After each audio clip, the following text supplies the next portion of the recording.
Juliana Lopes já está aqui comigo. Juliana, nós vamos dividir agora com vocês, gente, uma informação extremamente importante. O Supremo Tribunal Federal só reconheceu o impedimento ou a suspeição de ministros da Corte em casos de autodeclaração.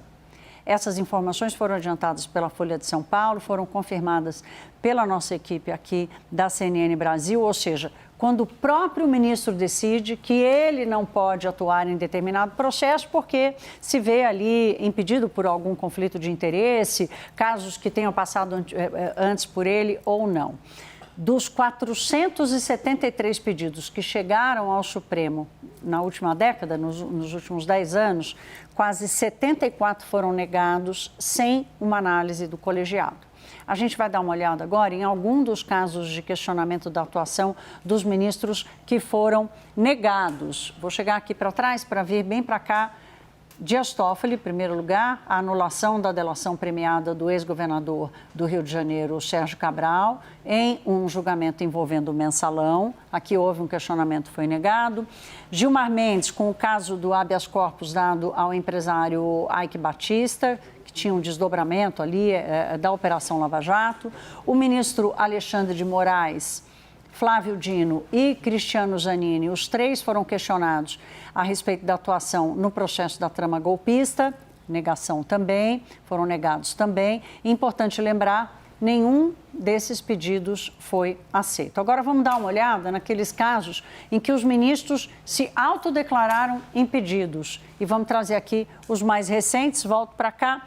O Gilmar Mendes, no caso do julgamento da prisão do careca do INSS, por uma lei que restringe a atuação de ministros em caso que favoreçam parentes ou relacionados. Alexandre de Moraes, o habeas corpus solicitado pela defesa do ex-presidente Bolsonaro, ele se disse impedido porque é o condutor principal e relator do processo.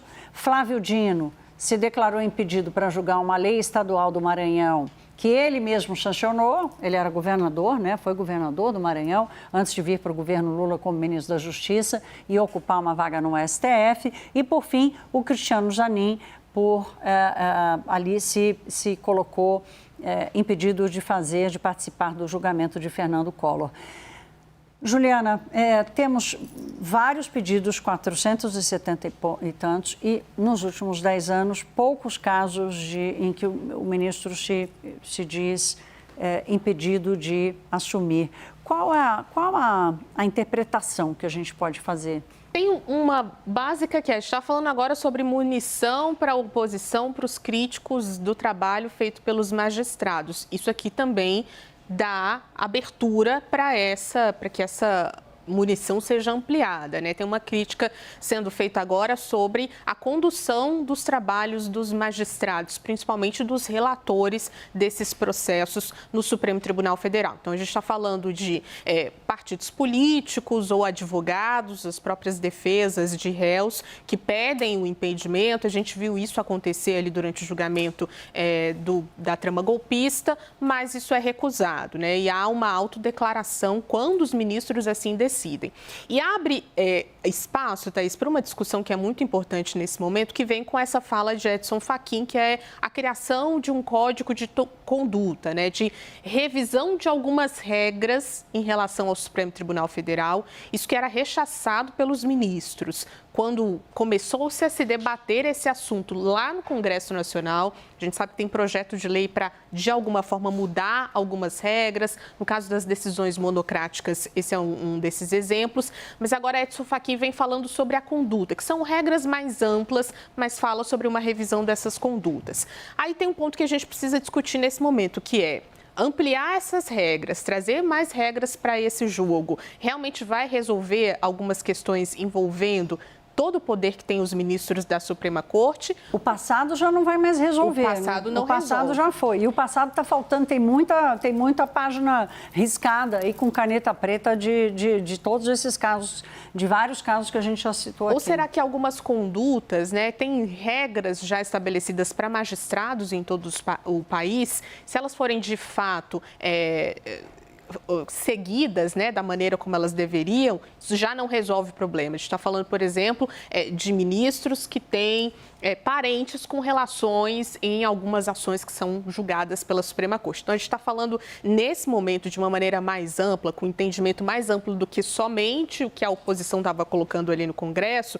sobre alguns limites para o trabalho dos magistrados, que é um assunto muito delicado, né? Se a gente for pensar que isso também pode abrir espaço para alguns discursos e para alguns planejamentos, como o da oposição, de ter mais gente no Senado Federal para conseguir fazer uma pressão maior para ter impeachment de ministro da Suprema Corte. Então, é sim um momento muito delicado de uma crise de imagem sem precedentes para o Supremo Tribunal Federal. Aqui a gente não está apontando uma solução mágica porque ela não existe, mas estamos mostrando a delicadeza desse assunto, né? Até onde vão ali os poderes dos ministros, o que está sendo questionado pelo mundo político. A gente vai ter um Congresso que vai voltar e vai olhar em cheio para isso, porque isso também é assunto para as eleições, e o que os ministros podem fazer para tentar amenizar essa crise de imagem, muito colocada nesse momento pela conduta do ministro Dias Toffoli. Especialmente pela conduta do ministro Dias Toffoli, né? E enquanto o silêncio se mantém, as histórias vão aparecendo, né? E essa entrevista do ministro Edson Fachin hoje, ela está sendo lida como uma tentativa dele de refazer essa forma de se comunicar, de se posicionar, da nota oficial que ele publicou na semana passada, né? Em que ele foi bastante cobrado por ter sido quase corporativista ou corporativista, né? De ter tratado a cobrança da imprensa ou o trabalho da Polícia Federal ou do Banco Central, né? Como se isso fosse um ataque à democracia, né? Ataque à democracia foi o que vivemos já no passado. O caso já foi julgado, estão condenados e presos. Agora, capturar e pressionar a Polícia Federal, o Banco Central e questionar o trabalho da imprensa, especialmente da imprensa profissional, aí já fica mais difícil. Quer dizer, eu acho que é de interesse de todos que as instituições brasileiras, especialmente as mais importantes, elas estejam sólidas, porque o Brasil precisa de instituições sólidas para tomar decisões sobre o seu futuro. Mas isso não impede uma cobrança correta do ponto de vista das informações e com responsabilidade não só da sociedade civil, mas também da nossa parte.